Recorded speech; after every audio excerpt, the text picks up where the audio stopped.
ఆ అమ్మాయి చెప్పింది కాబట్టి నీ మీద ఏ కేసు పెట్టడం లేదు. ఇంకెప్పుడు ఆమె వెంట పడొద్దు. సార్ కేసు పెట్టేయండి సార్, నేను కోర్టులోనే చూసుకుంటాను. ఏం చూసుకుంటావు? నువ్వు చేసిన పనులకి జడ్జి మెచ్చుకొని మెడలో మాల వేస్తాడు అనుకుంటున్నావా? లాగి పెట్టి కొడతాడు. అంతలా ఏం చేశాను సార్? ప్రేమించుకున్నాం. సడన్ గా నువ్వు నాకొద్దు అంటే ఏంటి సార్ అర్థం? చేసిన ప్రామిస్లు, కన్న కలలు అన్నీ సర్వనాశనం చేసుకోవాలా? 3 ఏళ్ళుగా అదే జీవితం అంటూ బ్రతుకుతున్నా సార్. తను కూడా అలాగే అనుకుంది, కానీ ఇప్పుడు ఇలా చేసింది. నో అంది. No means no.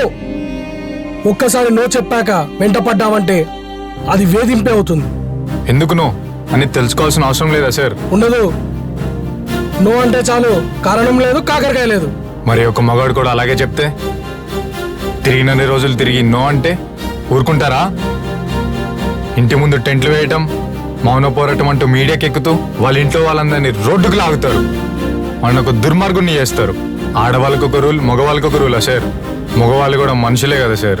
ఏదో ఆడవాళ్ళు వన్యప్రాణుల్లో అంతరించిపోతున్న జాతిలా ఈ స్పెషల్ ప్రివిలేజ్ ఏంటి సార్? ఆడవాళ్ళు మగవాళ్ళు సమానం అంటూనే మగాడి మీద ఈ డిస్క్రిమినేషన్ ఏంటి సార్?